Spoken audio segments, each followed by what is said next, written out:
मी अंजली अप्पा केने इयत्ता 4 जिल्हा परिषद प्राथमिक शाळा निंबाळे। आदरणीय व्यासपीठ व माझे शिक्षक वृंद यांना मी मनपूर्वक नमन करते आणि मी अनुभवलेला लॉकडाऊन ह्या विषयावर माझे मनोगत व्यक्त करते। अगदी शाळा, अभ्यास, खेळ असं आमचे दैनंदिन जीवन चालू असतानाच अचानक मार्च 2020 मध्ये लॉकडाऊन लागणार याबाबत आमच्या घरात व टीव्हीवर चर्चा सुरू झाली। लॉकडाऊन लागल्यास माझ्या मम्मी पप्पांना इमर्जन्सी ड्युटी लागू शकते लक्षात आल्याने मम्मी पप्पा आम्हाला घेऊन गावी निंबाळे येथे आले। दिनांक 24 मार्च 2020 रोजी माननीय पंतप्रधान यांनी संपूर्ण भारतभर लॉकडाऊन जाहीर केले।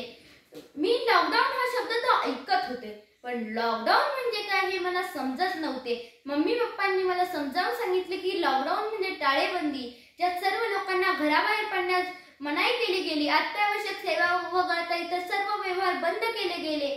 पण माझ्या सुदैवाने मी निंबाळे येथील आमच्या शेतातील घरात राहत असल्याने मला माझ्या शहरातील मित्रमैत्रिणींप्रमाणे घरातच बंदिस्त होऊन राहावे लागले नाही, परंतु बाजारपेठेत जाणे, स्टेडियमवर खेळायला जाणे, शाळेत जाणे हे माझे दैनंदिन रुटीन मात्र बंद झाले।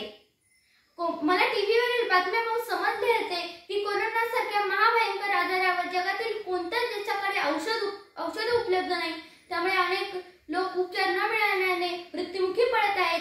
प्रवासाची सर्व साधने बंद झाल्याने अनेक लोक अडकून पडले आहेत, त्यांची उपासमार होत आहे। अनेक लोक पायीच आपल्या गावी चालले आहेत। माझ्या बालमनाला विस्मरण करणाऱ्या घटना मी प्रथमच अनुभवत होते, पण त्याचबरोबर काही चांगल्या गोष्टी सुद्धा मी अनुभवल्या।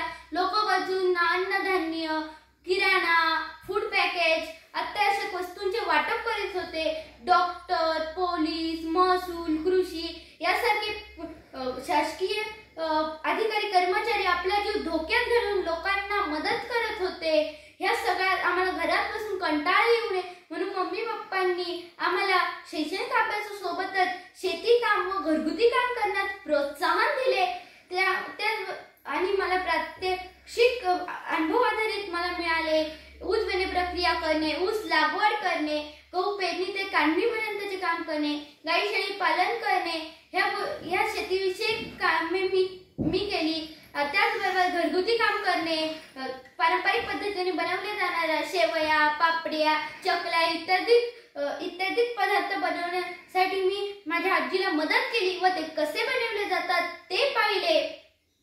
त्याचबरोबर अनेक आंतर पुस्तकाचे वाचन केले आणि माझे साहित्यविषयक ज्ञान मी वाढवले।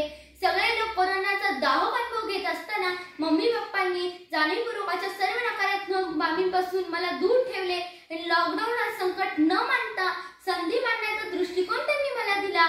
त्यामुळेच मी शैक्षणिक अभ्यासासोबत ऑनलाईन शिक्षणाद्वारे मेमरी टेक्निक, सुंदर हस्ताक्षर, मराठी व्याकरण यासारखे शिक्षण मी घेऊ शकले आणि माझे जीवन सृजनशील बनवू शकले।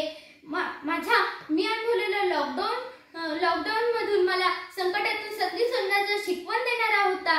मी अनुभवलेल्या लॉकडाऊन बाबत मी एवढेच म्हणेन की असे जाणलं की इच्छा ज्याची मार्ग तयाला मिळती सत्य नजर